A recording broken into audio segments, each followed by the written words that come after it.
itu, yaitu suatu prinsip yang ditetapkan oleh pemerintah atau orang yang berlaku bagi semua orang, ya, berlaku bagi semua orang, ya, dalam bentuk legislatif atau legal, ya, maupun dalam bentuk adat atau kebijaksanaan. Hal itu dikenali dan berlaku, ya, oleh keputusan pengadilan. Kira-kira hukum itu demikian, ya. Nah, di dalam kehidupan kita, saya sudah katakan kita banyak dipengaruhi oleh hal-hal yang ada, yaitu hal hukum.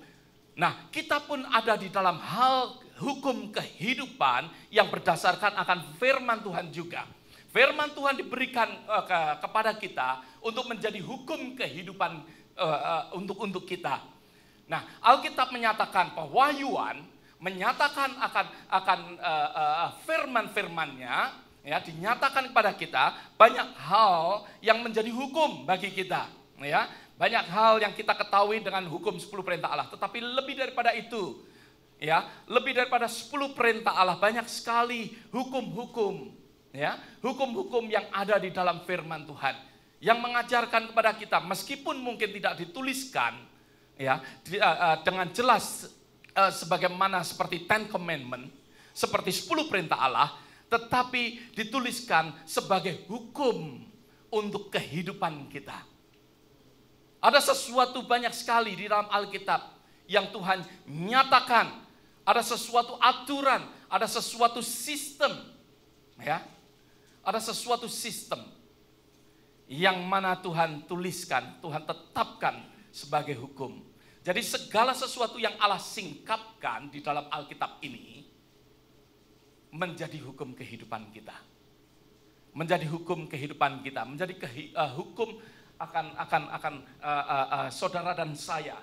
Kita hidup, sekali lagi saya katakan, kita hidup dipengaruhi oleh semua hukum-hukum yang ada. Entah hukum alam, entah hukum pemerintahan, entah hukum apapun juga. Bahkan Alkitab sendiri menjadi hukum bagi kehidupan saudara dan saya.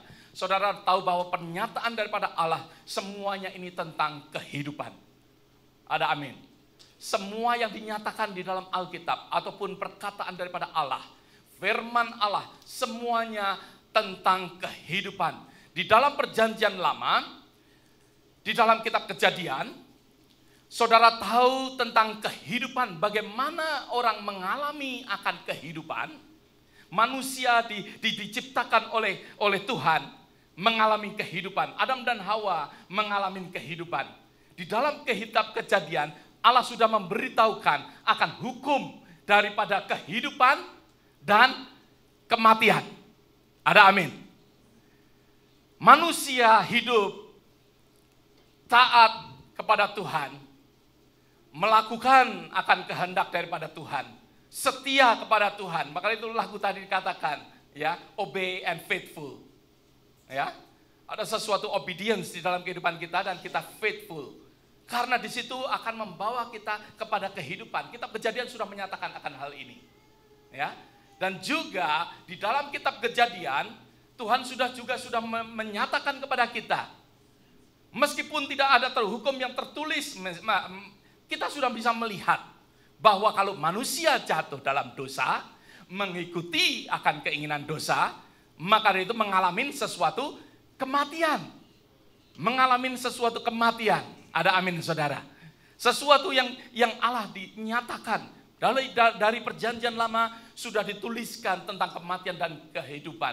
Maka itu setiap daripada kita biarlah memilih kehidupan. Ada amin, saudara. Biarlah setiap daripada kita memilih akan kehidupan. Di dalam kitab Yohanes pasal yang ke-10 ayat yang ke-10 juga dikatakan bahwa Tuhan Yesus berkata, aku datang supaya engkau mempunyai hidup dan mempunyainya di dalam apa? Kelimpahan, mempunyainya dalam segala kelimpahan. Firman Tuhan katakan, biarlah setiap daripada kita mempunyai, ya, hidup. Yesus katakan, nah, seperti saya katakan bahwa Allah, ya, semuanya itu adalah tentang kehidupan. Apa yang Allah nyatakan, apa Allah lakukan di dalam kehidupan kita dari sejak dulu. sampai nanti kita bertemu dengan Dia adalah tentang kehidupan. Karena Allah itu adalah eternal. Karena Allah itu hidup, tidak pernah mati. Maka dari itu apa yang Allah perbuat, apa yang Allah nyatakan, yaitu tentang sesuatu kehidupan, ya, tentang sesuatu kehidupan. Nah, kita perlu tahu, ya, bahwa apa yang saya ingin tegaskan kepada saudara, bahwa kita ini hidup ada di dalam hukum daripada Tuhan sendiri. Ada hukum yang Tuhan sudah perbuat, sudah nyatakan, ya, meskipun bukan Ten Commandment, oke? Tetapi banyak sekali hukum yang kita bisa belajar, ya. Hukum alam ini juga Tuhan pakai, ya, untuk membuat saudara dan saya hidup. Seperti yang tadi saya katakan, kalau kita hidup, ya, meskipun kita ini hidup dengan gravity, ya, gravity itu bisa membuat kita hidup atau mati. How many believe that? Ayo dong, bersama-sama dengan saya. Berapa banyak percaya bahwa hukum gravity bisa membuat saudara hidup dan membuat saudara mati? Amin. Karena kalau kita ini pakai gravity, kita ini deswa hidup kalau enggak terbentur satu dengan yang lain. Ada amin, saudara? Tidak ada gravity, maka itu bisa membawa sesuatu kematian. Kita hidup dengan gravity, that's why kita bisa hidup in order. Ada amin. Hidup dengan sesuatu sistem. Bisa hidup dengan lebih teratur. Kalau enggak ngambang semua kita.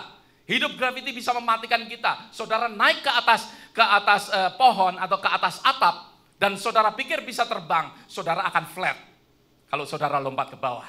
Ada amin. Maka dari itu banyak sekali hukum yang ada di dunia ini yang perlu saudara dan saya pelajarin. Karena mempengaruhi akan daya pikir kita, akan mempengaruhi bagaimana kita, apa yang ada dalam hati kita. Nanti saya akan membagikan secara simple untuk kita, karena pengaruh daripada apa yang dituliskan, ya, kepada kita semua. Nah, di dalam kitab Matius pasal yang ke-16, ya, mungkin saudara nggak usah baca karena waktu, ya. Di dalam pasal yang ke-16, di situ tentang cerita daripada pengakuan daripada Petrus. Pada saat Tuhan Yesus bertanya kepada Petrus, kata orang, siapakah anak manusia itu? Ya, dikatakan, ya, bahwa kata orang, siapakah anak manusia itu? Yesus bertanya kepada Petrus, dan Petrus menjawab, ya, bahwa Yesus itu adalah, ya, anak Allah itu adalah Mesias. Anak Allah itu adalah Mesias. Firman Tuhan katakan. Pada saat Petrus menjawab akan hal itu, Yesus berkata kepada Petrus bahwa Petrus mengetahui siapa Yesus itu oleh karena Bapa yang di surga yang menyatakan atau menyingkapkan. Ada amin. Bukan pernyataan daripada Petrus, tetapi Allah yang menyingkapkan, Allah yang mengungkapkan. Nah, di dalam kehidupan kita banyak sekali hal-hal yang kita tidak tahu, tetapi Tuhan mau singkapkan, Tuhan mau bukakan. That's why revelation, pewahyuan, firman Tuhan bukakan. Masih banyak hal-hal yang kita tidak ketahui, meskipun kita sudah membuka kitab Kejadian berulang-ulang kali, tapi masih banyak hal kejadian yang kita tidak tahu. Ada amin. Ya, banyak sekali yang kita masih perlu belajar, masih banyak hal yang kita bisa dapatkan di dalam firman Tuhan, di dalam kitab Kejadian. Banyak sekali pewahyuan. Nah, dikatakan bahwa Allah sendiri, ya, mengetahui hal-hal yang saudara dan saya tidak tahu. Dan Allah ingin singkapkan, Allah ingin nyatakan, Allah ingin reveal, ya, kepada saudara dan saya. Nah, semua yang dinyatakan Allah tentunya berdasarkan akan, seperti saya katakan, yaitu hukum. Karena semua pewahyuan